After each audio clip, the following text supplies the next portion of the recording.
to edit like that. It's actually easier than you think. Press Ctrl Y to add a solid color. You can make this any color, but I've seen blue and green work the best. After that, add a grid effect and make sure that the major line width is just as wide as the other lines. Then make sure to double the amount of lines that are on the screen since you'll be zooming in. After that, all you have to do is add a camera and go to 2 views. Then what you have to do is go to the solid layer and turn 3D effects on. Then zoom into the amount of squares that you want on screen and you can already start adding text. And since the anchor point is going to be in the corner for most people, if you press Ctrl Alt Home, it actually puts it in the middle. Then go to the Align tab and simply just align it in the middle. After that, just copy paste the text as many times as you need and just sync them up to whatever you're saying. And to put them in the right position, simply hit P and just drag them until whatever looks right. And what most people get frustrated with is the text not moving along with the background, so all you need to do then is just hit the 3D key on all of the text layers. And all you have to do then is move the camera along with either the slider or the arrows on the second view and just put all the text in place.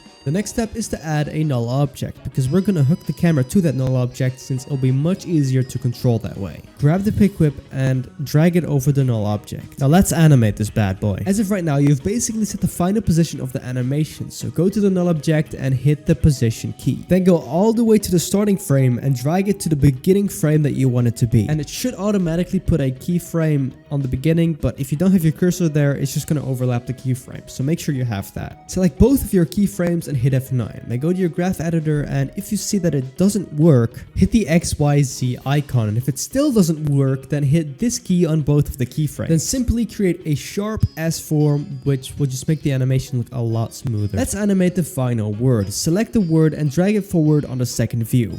I actually put it past the camera instead of in front of it at the end, but you don't see that yet, so make sure to do that as well. Then create a keyframe on the Z-axis on the first frame, go to the end and make a final keyframe. Then after you have your keyframes in place, just do the exact same thing. Hit F9, go to the graph editor and make a sharp S. And it looks much better already. Now it comes down to just tweaking a lot. Keep playing with the keyframes and the easing until it looks just how you want it to.